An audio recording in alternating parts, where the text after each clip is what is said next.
మీర్పేట మాధవి హత్య కేసు ఇప్పుడు సంచలనంగా మారింది. పొట్టకో ట్విస్ట్ బయటకు వస్తుంది.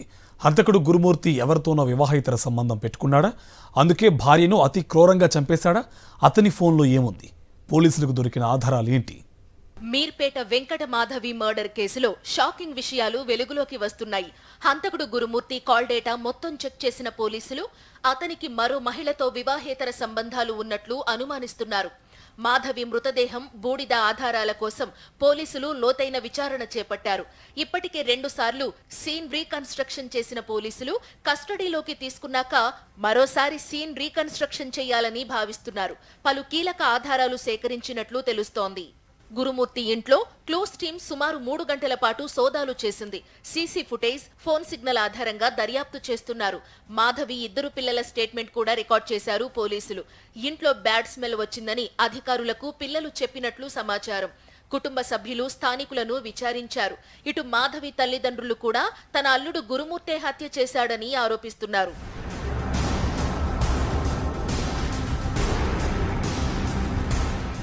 అయితే మాధవి బాడీని ముక్కలు ముక్కలు చేసి చెరువులో పడేసినట్లు ఇంకా ఆధారాలు దొరకలేదు.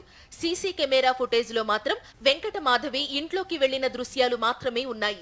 ఇంటి నుంచి బయటకు వచ్చినట్టు దృశ్యాలు లేవు. సైంటిఫిక్ ఎవిడెన్స్ ఆధారంగా కేసు దర్యాప్తు చేస్తున్నామంటున్నారు పోలీసులు. ప్రకాశం జిల్లా జేపీ చెరువుకు చెందిన విశ్రాంత ఆర్మీ జవాన్ గురుమూర్తి వెంకట మాధవికి 13 ఏళ్ల క్రితం వివాహమైంది. ఒక కుమార్తె, కుమారుడు ఉన్నారు. 5 ఏళ్ల క్రితం జిల్లెలగూడ న్యూ వెంకటేశ్వర కాలనీలో అద్దె ఇంట్లో ఉంటున్నారు. గురుమూర్తి కంచన్ బాగ్లోని డిఆర్డీఓలో సెక్యూరిటీ గార్డ్గా పనిచేస్తున్నాడు.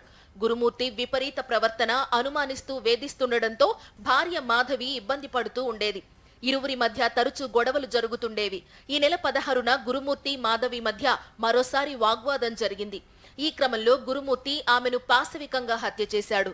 కానీ ఎవరికీ చెప్పకుండా ఇంట్లోంచి వెళ్లిపోయిందని అందర్నీ నమ్మించే ప్రయత్నం చేశాడు.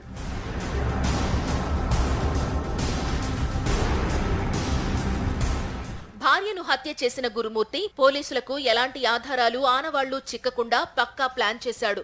శరీరంలోని ఎముకలను పొడిగా ఎలా మార్చాలని యూట్యూబ్లో శోధించాడు. క్రైమ్, హారర్ సినిమాలు చూశాడు. ముందుగా వీధి కుక్క మీద ప్రయోగం చేశాడు. కుక్కను ఇంట్లోకి తీసుకొచ్చి చంపేశాడు. ముక్కలుగా నరికి ఎముకలతో సహా కుక్కర్లో ఉడకబెట్టాడు. తరువాత అదే తరహాలో భార్య శరీరాన్ని కూడా ముక్కలు చేసి ఉడకబెట్టాడు. ఎండబెట్టి కాల్చి పొడి చేశాడు. మాధవి మిస్సింగ్ కేసు నేపథ్యంలో జిల్లెలగూడ న్యూ వెంకటేశ్వర కాలనీలో గురుమూర్తి, మాధవి నివాసమున్న ఇల్లు, పరిసర ప్రాంతాలను పోలీసులు 3 రోజులుగా క్షుణ్ణంగా పరిశీలించినట్టు తెలిసింది. ఆమె హత్యకు గురై ఉంటే ఏమైనా ఆధారాలు లభిస్తాయేమోనని డ్రైనేజ్ మ్యాన్హోల్స్, నాలాలను కూడా తెరిచి పరిశీలించారు.